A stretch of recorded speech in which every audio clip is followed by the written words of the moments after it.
कक्षा 11वीं में अलंकार पढ़ने हैं, शब्दालंकार व्याकरण में पढ़ने हैं, अनुप्रास यमक श्लेष वक्रोक्ति प्रकार पढ़ने हैं।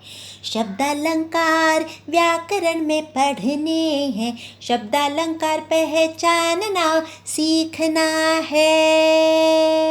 दोस्तों, संस्कृत हिंदी तरंगिणी यूट्यूब चैनल में आप सभी का हार्दिक स्वागत। आज हम हिंदी व्याकरण में एक बिल्कुल नया टॉपिक जो है वो पढ़ने वाले हैं, अलंकार। दोस्तों, अलंकार ये एक ऐसा टॉपिक है कि जिसे लेकर सभी के मन में, यानी शिक्षकों के मन में भी और छात्रों के मन में भी, छात्रों के लिए तो ये बिल्कुल नया विषय है, लेकिन सभी के मन में दुविधा होती है कि अलंकार को कैसे पढ़ाना है, कैसे पढ़ना है, कैसे समझना है, कैसे आइडेंटिफाई करना है। बहुत बार समझ में नहीं आता है। मैं यह बात इसलिए कह रही हूँ कि क्योंकि 2 दशकों से हिंदी पढ़ा रही हूँ, लेकिन प्रमुख विषय जो है मेरा संस्कृत रहा है और बीए में मुझे थोड़ा बहुत अलंकार था, मैंने पढ़ा था, और एमए में तो मेरा पूरा स्पेशलाइजेशन ही अलंकार शास्त्र था। नेट एग्ज़ाम जो है उसमें भी संस्कृत नेट, उसमें भी मैंने अलंकार शास्त्र यही विषय चुना था। तो अलंकार की तब जब मैंने पढ़ाई की थी, जब मैं एक संस्कृत छात्रा के रूप में, तो उसके आधार पर मैं बताना चाहूँगी यहाँ कि बच्चों, आपको ये अलंकार, ये जो टॉपिक है वो एक टेक्निकल विषय है और आप 11वीं और 12वीं के छात्रों को अभी व्याकरण में ये नया नया रखा गया है, बिल्कुल नया है आपके लिए यह विषय। तो मैं कितने दिनों से सोच रही थी कि 11वीं और 12वीं आर्ट्स साइंस कॉमर्स कोई भी शाखा हो, लेकिन सभी के लेवल पर आके उनको कैसे पढ़ाया जाए, ये जो टॉपिक है वो कैसे समझाया जाए, कैसे इंटरेस्टिंग बनाया जाए, और जिस तरीके से अलंकार पर प्रश्न पूछे जाएंगे आपको परीक्षा में, तो इन सारे मुद्दों को मैं बहुत दिनों से सोच रही थी और बहुत सोच विचार करके मैं ये वीडियो खास करके विद्यार्थियों के लिए, 11वीं और 12वीं के विद्यार्थियों के लिए मैंने बनाने के इंटरेस्टिंग तरीके से बनाने की कोशिश मैंने की है।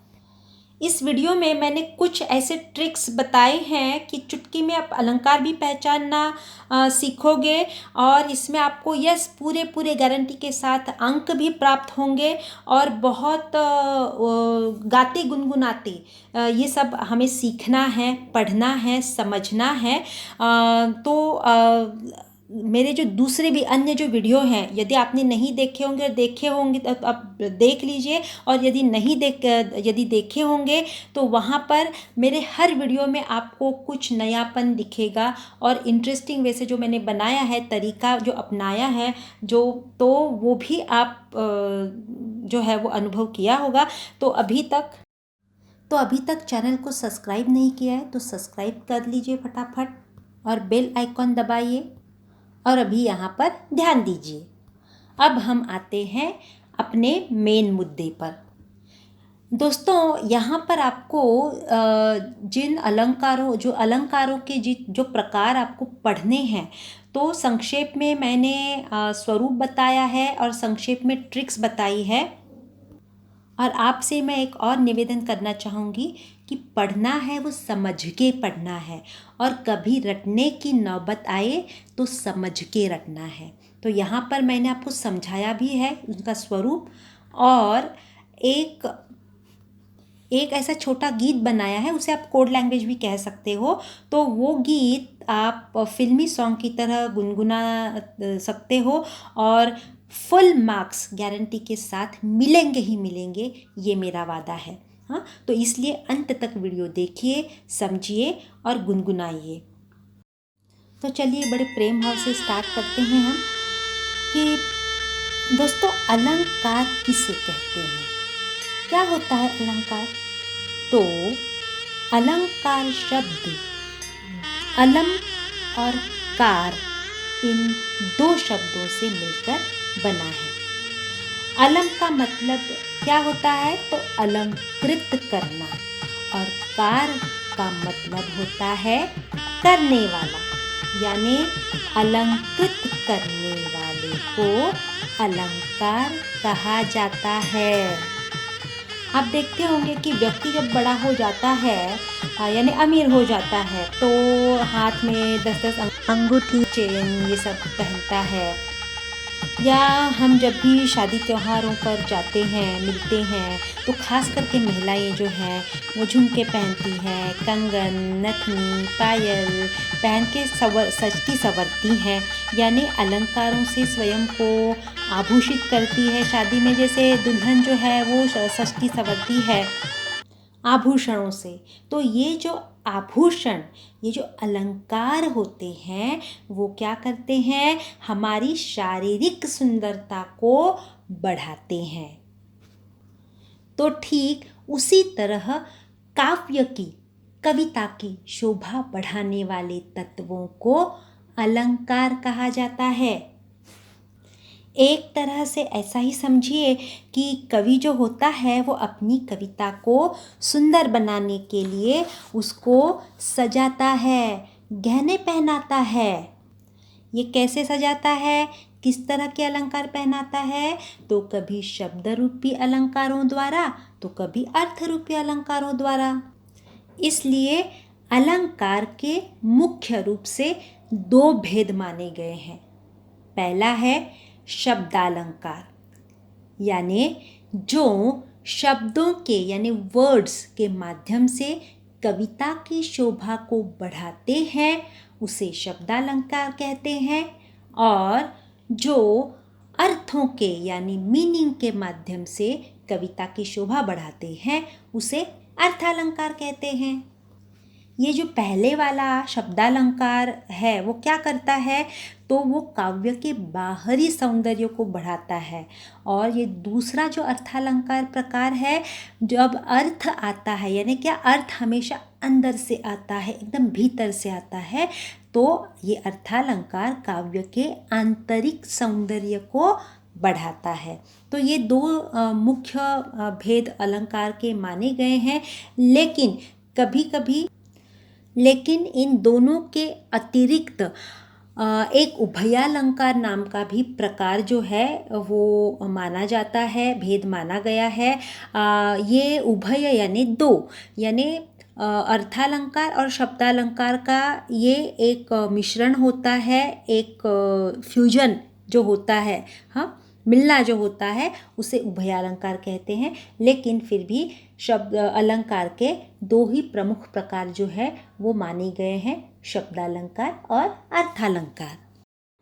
शब्दालंकार, अब ये शब्दालंकार क्या होता है, तो शब्द यानी वर्ड्स और शब्द जिससे तैयार होता है उन अल्फ़ाबेट्स, अक्षर या वर्णों पर यह अलंकार आधारित होता है।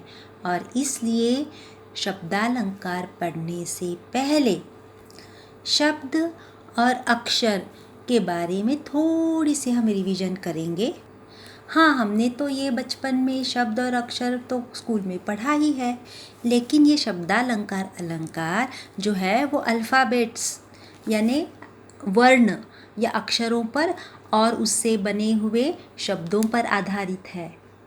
दोस्तों, यहाँ पर वर्ण यानी जिसे हम सिंगल अल्फ़ाबेट, जिसे हम अक्षर कहते हैं, जैसे क, ख, ग, या एक उदाहरण ही लेंगे, क, म, ल।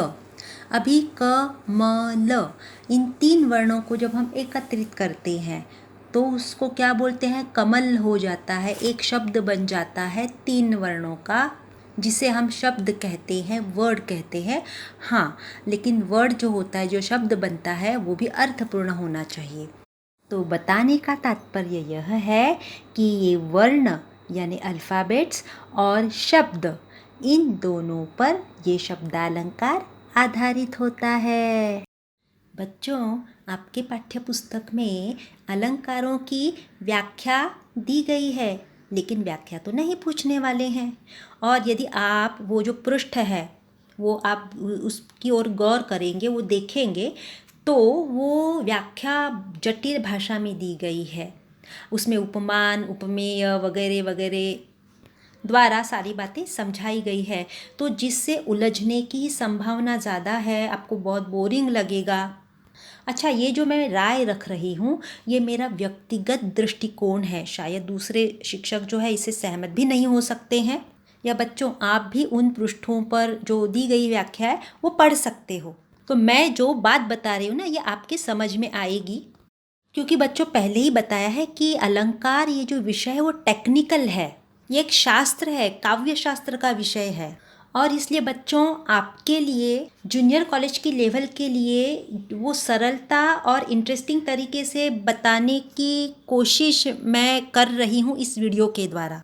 और इसलिए मैंने संस्कृत एमए में जो अलंकारों का अध्ययन करते समय कुछ काव्यशास्त्र के नियम अलंकारों के बारे में पढ़े थे, तो उन नियमों का मैंने यहाँ पर उपयोग किया है।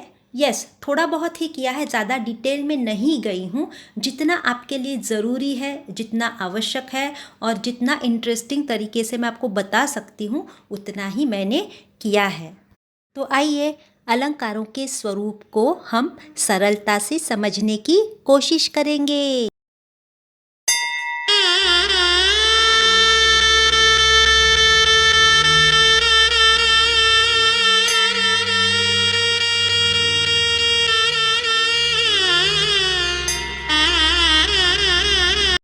शब्दालंकारों के प्रकारों में सबसे पहला प्रकार हम सीखेंगे, उसका नाम है अनुप्रास अलंकार।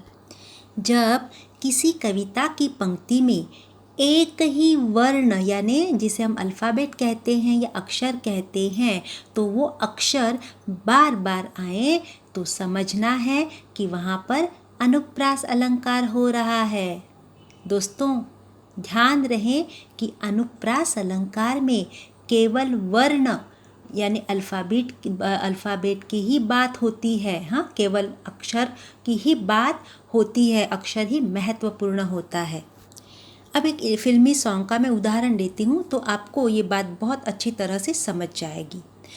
चंदू के चाचा ने चंदू की चाची को चांदी के चमचे से चटनी चटाई।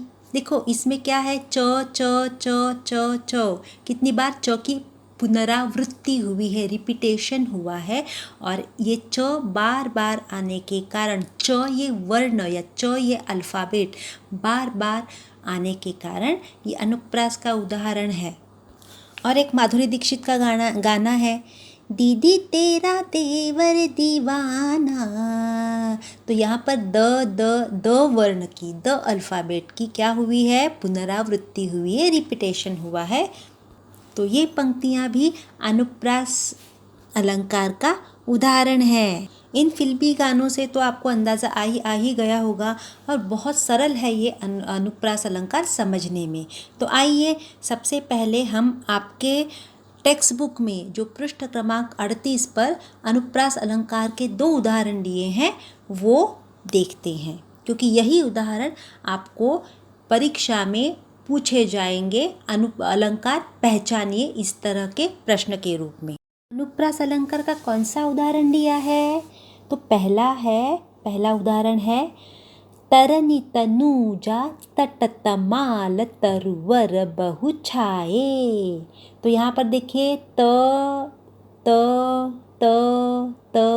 त 5 बार, एक ही छोटी सी पंक्ति में 5 बार तो इस वर्ण की, अक्षर की या अल्फ़ाबेट की पुनरावृत्ति हुई है, बार बार रिपीटेशन हुआ है।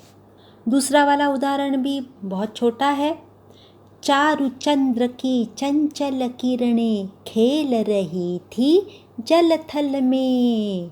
तो यहाँ पर देखिए कि च की पुनरावृत्ति, च च च 3 बार च की आवृत्ति या पुनरावृत्ति हो गई है और इसलिए यह भी पंक्तियाँ अनुप्रास अलंकार का उदाहरण है।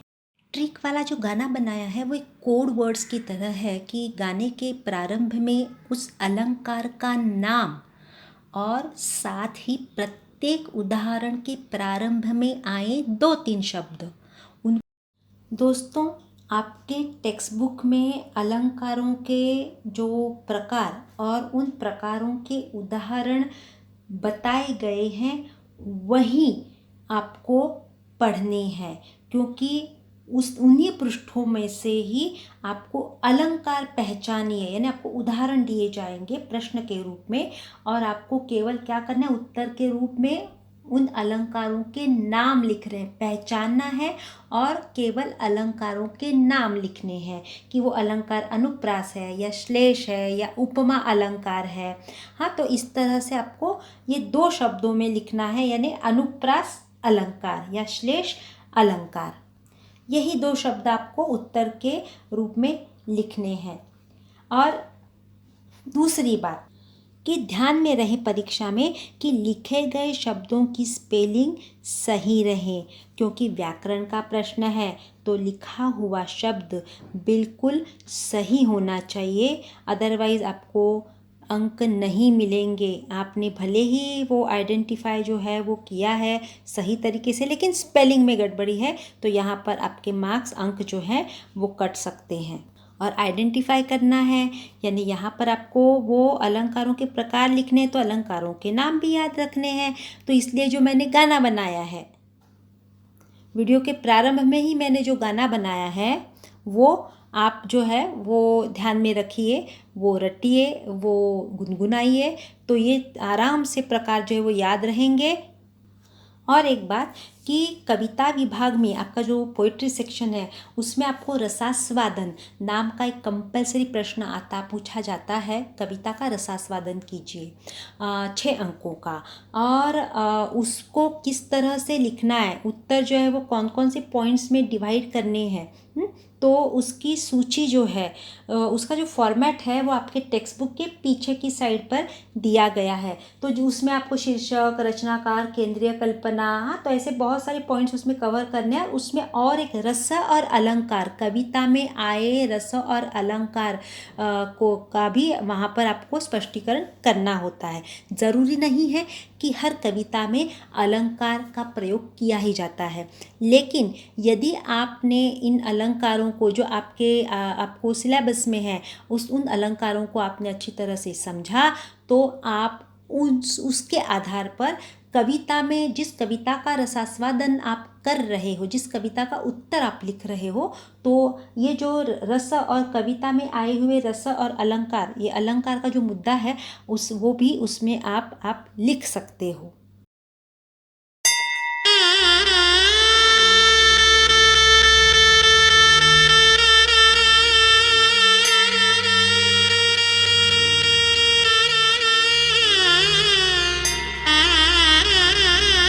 दोस्तों, अभी तक जो हमने अनुप्रास अलंकार देखा उसमें केवल और केवल वर्ण की यानी अक्षर की, अल्फ़ाबेट की बात हो रही थी।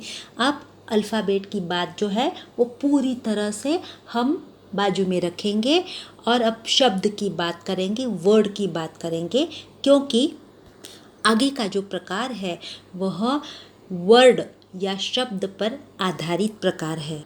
तो शब्दालंकार के दूसरे प्रकार का नाम है यमक अलंकार।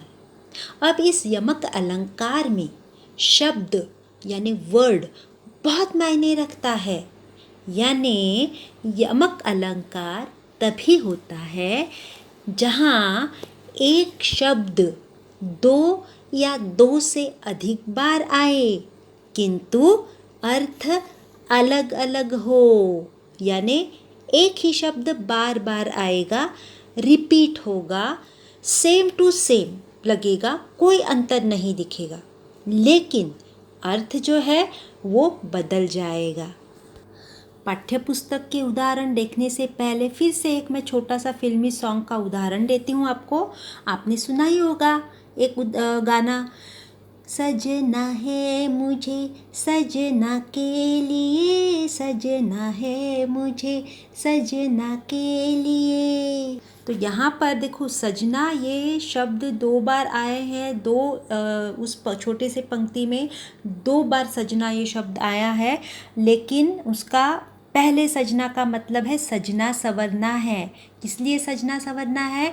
क्योंकि मेरा सजना यानी मेरा प्रियतम, मेरा लवर आने वाला है। यानी सजना ये शब्द दिखने में, सुनाई देने में, उच्चारण में एक ही जैसा है, लेकिन यदि डिक्शनरी में हम उनका अर्थ यदि देखने जाएंगे तो अलग अलग होगा। तो इस तरह दिखने में, सुनने में और उच्चारण में शब्द एक जैसे लग रहे होंगे, लेकिन उनके अर्थ बिल्कुल भिन्न होंगे। और ऐसे शब्द जब किसी पंक्ति में साथ साथ आएंगे तो समझना है कि वहाँ पर यमक अलंकार है। यमक अलंकार का पहला उदाहरण कौन सा दिया है? तो कनक कनकते सौ गुनी, मादकता अधिकाय, इहि खाए बौराय नर, उहि पाए बौराय। अभी देखिए यहाँ पर बौराय ये जो शब्द है उसका अर्थ होता है बौरा जाना, हाँ, पगला जाना। और उदाहरण के प्रारंभ में ही कनक ये शब्द 2 बार आए हुए हैं, एक के बाद आए हुए हैं, लेकिन 2 बार आए हुए हैं, लेकिन दोनों शब्दों दिखने में, उच्चारण में एक जैसे लग रहे हैं, लेकिन दोनों के अर्थ जो है वो भिन्न है।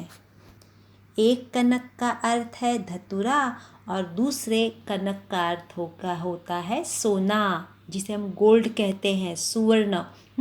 तो एक को पाने में लोगों को नशा आ जाता है। तो एक का जो अर्थ होता है जिसका धतूरा अर्थ है, तो उसे खाने पर, उसका सेवन करने पर, धतूरा नाम का एक बीज होता है, औषधि के लिए भी उसका उपयोग किया जाता है, लेकिन वो खाने पर एक नशा आ जाता है, लोग बौरा जाते हैं, पगला जाते हैं। और यहाँ पर कवि कह रहा है कि गोल्ड में यानी कनक जो दूसरा कनक जो शब्द है उसका अर्थ होता है सुवर्ण, गोल्ड। तो गोल्ड मिलने के बाद यानी सुवर्ण प्राप्ति जिसको होती है, हाँ, तो तब समझो कि उस पर भी पैसे का नशा छा जाता है, वो भी पगला जाता है। तो इस प्रकार यहाँ कनक ये शब्द 2 बार भले ही आए, 2 बार तो आए हुए हैं, लेकिन वो शब्द दिखने में, सुनाई देने में, उच्चारण में सेम टू सेम लग रहे हैं, एक जैसे लग रहे हैं, लेकिन उन दोनों का अर्थ क्या है? बिल्कुल भिन्न है।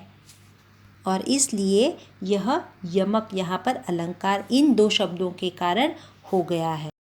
अब अगले उदाहरण में 3 बेर खाती वे 3 बेर खाती हैं। हाँ, तो यहाँ पर देखिए इसमें भी जो 3 बेर शब्द का प्रयोग 2 बार हुआ है, पहली पंक्ति में और दूसरी पंक्ति में। तो प्रथम जो 3 बेर का अर्थ है उसका अर्थ होता है कि दिन में 3 बार वो खाती है, जो भी कुछ खाना है, जो अन्न का सेवन करती है, 3 बार खाती है, अन्न का सेवन करती है।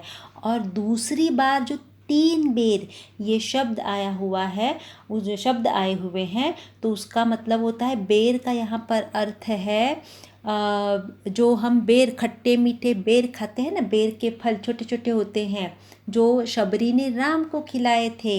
हाँ, तो ये 3 बेर यानी केवल 3 बेर खाकर जो व्यक्ति खाने वाली है वो रह जाती है, वो 3 बेर खाकर रह जाती है, ऐसा ये वहाँ पर अर्थ है। यानी पहले बेर का अर्थ होता है बार, 3 बार, 3 टाइम।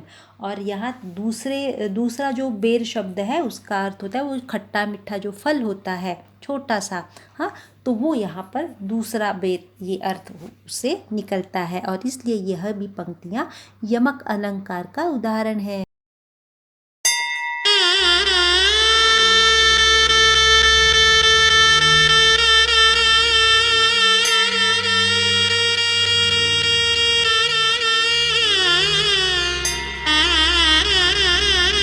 अब शब्दालंकार का तीसरा प्रकार जो है, जिसका नाम है श्लेष अलंकार, उस अलंकार में भी शब्द बहुत मायने रखता है, क्योंकि यह अलंकार भी शब्द पर ही आधारित होता है।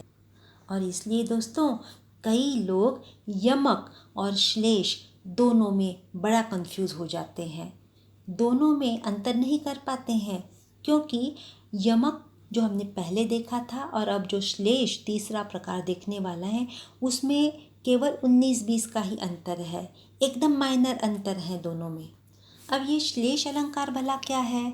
तो श्लेष शब्द का अर्थ होता है चिपका हुआ, यानी यहाँ पर इस अलंकार में इसी में शब्द तो एक ही होता है, लेकिन उस एक शब्द से अर्थ निकलता है कि एक ही शब्द में कई अर्थ चिपके हुए होते हैं। जैसा चाहो वैसा उसका इस्तेमाल कर लो उस अर्थ का। तो इसलिए श्लेष अलंकार वहाँ होता है जहाँ एक शब्द में कई अर्थ चिपके हों और अर्थ जो चाहे सुविधा के अनुसार निकाल लो। आपके टेक्स्ट बुक के पृष्ठ क्रमांक 49 पर श्लेष अलंकार का जो उदाहरण है रहीम जी का प्रसिद्ध दोहा है। मैं यही उदाहरण जो है वो आपको परीक्षा में आइडेंटिफाई करने के लिए कि रस कौन सा है पहचानने के लिए पूछे जाएंगे। तो इसीलिए हम इसमें जो टेक्स्ट बुक में दिए हुए उदाहरण है उस पर ही गौर करने वाले हैं। तो रही मन पानी राखिए, बिन पानी सब सून, पानी गए न ऊबरे, मोती मानस चून। तो दोस्तों इस दोहे में पानी का पहला अर्थ जो है वो मोती के संदर्भ में लिया गया है, जिसका अर्थ है चमक या कांति, जिसे हम ग्लो कहते हैं ना। तो जिसके बिना, इस ग्लो के बिना, इस चमक के बिना तो मोती का कोई मूल्य नहीं है। दूसरा जो अर्थ लिया है वो है पानी का मनुष्य के संदर्भ में, और वहाँ पर इस पानी का मतलब जो है वो सम्मान या प्रतिष्ठा ये होता है। यानी यहाँ पर रहीम कहना चाहते हैं इस दूसरे अर्थ में कि जिस मनुष्य के पास इज्जत नहीं होती है, सम्मान नहीं होता है, उस मनुष्य का जीवन बेकार है। अब तीसरा जो अर्थ लिया गया है पानी का वो है चूने के संदर्भ में। पान खाने के लिए जो चूना लगाते हैं ना, जो उपयोग में लाया जाता है वो चूना। हाँ, तो यहाँ पर बताया कि चूने में अगर पानी नहीं हो तो चूने का जीवन भी बेकार है, मतलब वो उपयोग करने लायक नहीं बचता है। तो देखिए यहाँ पर पानी शब्द एक ही है। डिक्शनरी में यदि हम पानी ये शब्द का मतलब ढूंढने जाएंगे तो जल यही मिलेगा, परंतु इस दोहे में अलग अलग तरह से अपनी सुविधा के अनुसार अर्थ निकाले गए हैं। यानी उस एक शब्द को अनेक प्रकार के अर्थ जो है वो निकाल कर चिपके हुए हैं, और इसलिए यह दोहा जो है रहीम जी का वो श्लेष अलंकार का उदाहरण बन गया है। श्लेष अलंकार का दूसरा उदाहरण, चिरजीव जोरी जुरै, क्यों न स्नेह गंभीर, को घटिए वृषभानुजा, वे हलधर के वीर। बिहारी जी की पंक्तियां हैं, थोड़ी सी जटिल पंक्तियां हैं ये। तो इन पंक्तियों में राधा और कृष्ण ये जो पेयर है, ये जो जोड़ी है वो चिरंजीव हो जाए हमेशा के लिए, और राधा कृष्ण का प्यार हमेशा के लिए गहरा बने, ऐसा बताया तो जा रहा है। लेकिन यदि इन दोनों में, राधा और कृष्ण, इन दोनों में कौन कम और कौन ज़्यादा है तो ये बता नहीं सकते हैं, क्योंकि दोनों भी तुल्य बल है अपने अपने हिसाब से। तो यहाँ पर इन पंक्तियों में जो वृषभानुजा, जो ये शब्द राधा के लिए प्रयुक्त हुआ है, और हलधर ये शब्द श्री कृष्ण के लिए प्रयुक्त हुआ है, इन दो शब्दों के आधार पर श्लेष अलंकार यहाँ पर हुआ है। तो कैसे? तो यहाँ पर वृषभानुजा, राधा के पिता का नाम जो है वो है वृषभानु, और जा यानी जन्म लेने वाली, वृषभानु से जन्म लेने वाली। अब यहाँ दोनों महान है, राधा और कृष्ण दोनों भी तुल्यबल है। तो किस प्रकार महान हस्ती है? तो राधा ये वृषभानु की बेटी है, वृषभानु जा, यानी वृषभानु की बेटी है, कन्या है। और ये वृषभानुजा इस शब्द को और एक अर्थ चिपका हुआ है दूसरे अर्थ में कि वृषभानुज, यानी यहाँ पर वृष प्लस अनुजा से शब्द बना है कि वृष यानी बैल और अनुजा यानी बहन, बैल की बहन गाय, यानी ये एक अलग चिपका हुआ अर्थ जो है वो यहाँ पर बताया जा रहा है। अब दूसरा शब्द है हलधर, जो श्री कृष्ण के लिए प्रयुक्त किया गया है, क्योंकि श्री कृष्ण का बड़ा भाई जो बलराम हमेशा अपने कंधे पर हल धारण करता था और इसलिए बलराम को हलधर बताते थे। हलधर ये एक शब्द है। तो यहाँ पर अपने कंधे पर जिसने हल धारण किया है, ऐसे बलराम का ये श्री कृष्ण छोटा भाई है। और हलधर का दूसरा अर्थ है हल को धारण करने वाला, यानी हल को चलाने वाला। कौन चलाता है? बैल चलाता है। तो यहाँ पर और एक अर्थ जो है वो निकल रहा है चिपक के, और उसका अर्थ है बैल। तो इस प्रकार बिहारी जी की ये इन दो पंक्तियों में वृषभानुजा और हलधर दो अलग अलग अर्थ जो है वो अपने अपने हिसाब से निकल रहे हैं, और इसलिए ये पंक्तियाँ श्लेष अलंकार का उदाहरण बन गई हैं।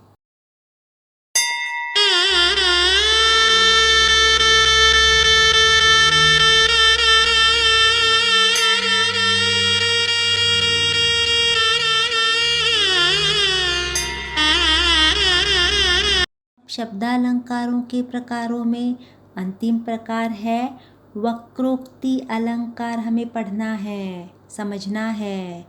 तो यहाँ पर नाम से ही पता चल जाता है कि वक्रोक्ति का मतलब क्या हो सकता है, क्योंकि वक्रोक्ति इसी शब्द में उसका अर्थ छिपा हुआ है। वक्र उक्ति, वक्र यानी टेढ़ा और उक्ति यानी कथन। तो वक्रोक्ति का शब्दशः अर्थ हो गया है टेढ़ा मेढ़ा कथन या टेढ़ी मेढ़ी उक्ति। अर्थात जहाँ कहने वाला किसी शब्द को किसी दूसरे अर्थ में कहे, परंतु सुनने वाला उसे टेढ़ा या कोई व्यंग्यात्मक अर्थ निकाल ले, तो वहाँ पर वक्रोक्ति अलंकार होता है। यानी जहाँ पर कहा कुछ और जाए और अर्थ कुछ और निकाला जाए, दूसरा ही निकाला जाए, सुनने वाला जो है वो दूसरा ही अर्थ उससे निकालता है, तब वहाँ पर वक्रोक्ति अलंकार होता है। वक्रोक्ति का जो पहला उदाहरण है 4 पंक्तियों वाला है, उसमें से हम पहली पंक्ति लेते हैं। को तुम इत आए कहाँ, घनश्याम हूँ तो कितहु बरसो। यहाँ पर राधा अपने प्रियतम कृष्ण को कुछ टेढ़ेपन से ताना मार रही है, शरारत कर रही है। और इस पंक्ति में जो घनश्याम ये शब्द आया है, जिसका टेढ़ा अर्थ जो है वो लिया गया है राधा के द्वारा, और इसलिए ये पंक्ति जो है वो वक्रोक्ति का उदाहरण बन गई है। कैसे? तो कृष्ण ने राधा को अपना परिचय देते हुए कहा था कि मैं घनश्याम हूँ। अब घनश्याम का एक अर्थ होता है कृष्ण, सांवले रंग का, लेकिन घनश्याम का अर्थ काले बादल भी होता है। तब राधा ने शरारत से कृष्ण को कहा है कि घनश्याम हो, यानी तुम बादल हो, तो यहाँ तुम्हारा क्या काम है, जाकर बरसो दूसरी जगह।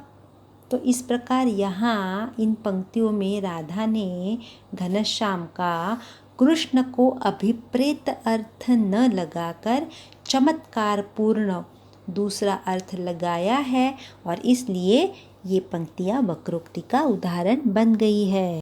दूसरा उदाहरण वक्रोक्ति का, जिसमें सीता मैया वन गमन करने वाले अपने पति श्री राम जी को कुछ कह रही है, बता रही है, और सुकुमार इस शब्द को लेकर यहाँ पर वक्रोक्ति हुई है। तो हुआ यह है कि श्री रामचंद्र सीता को अपने साथ वनवास में यह कहकर नहीं ले जाना चाहते थे कि वे सुकुमारी थी, कोमल थी, इससे वनवास के वो योग्य नहीं है सीता मैया।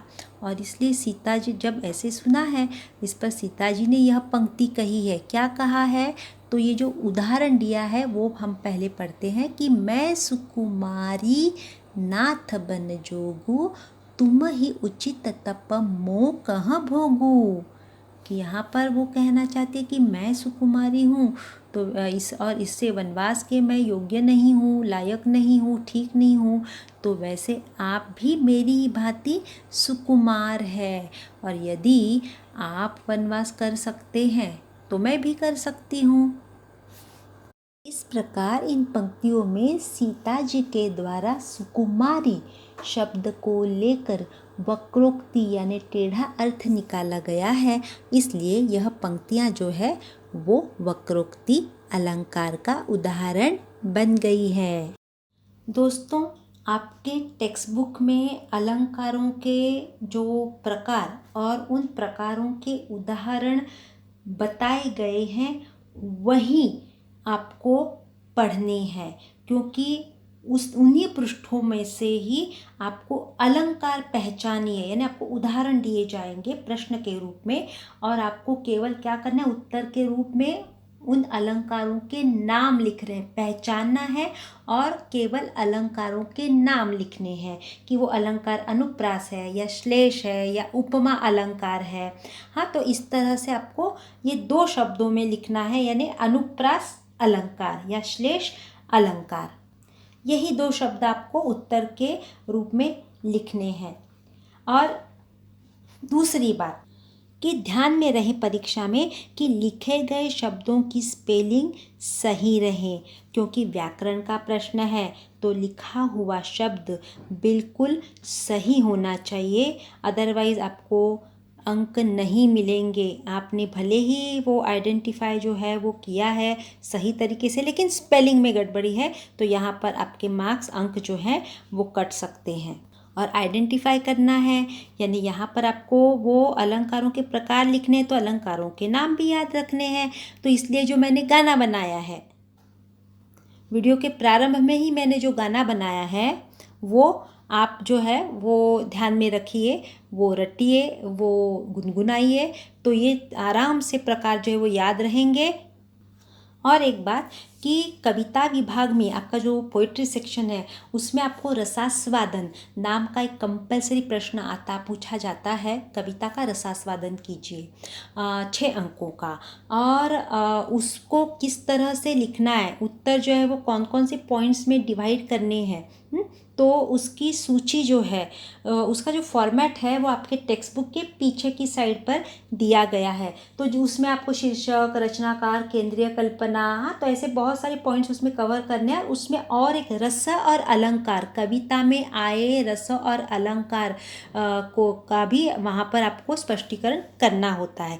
ज़रूरी नहीं है कि हर कविता में अलंकार का प्रयोग किया ही जाता है, लेकिन यदि आपने इन अलंकारों को जो आपको सिलेबस में है उन अलंकारों को आपने अच्छी तरह से समझा, तो आप उसके आधार पर कविता में जिस कविता का रसास्वादन आप कर रहे हो, जिस कविता का उत्तर आप लिख रहे हो, तो ये जो रस और कविता में आए हुए रस और अलंकार, ये अलंकार का जो मुद्दा है वो भी उसमें आप लिख सकते हो।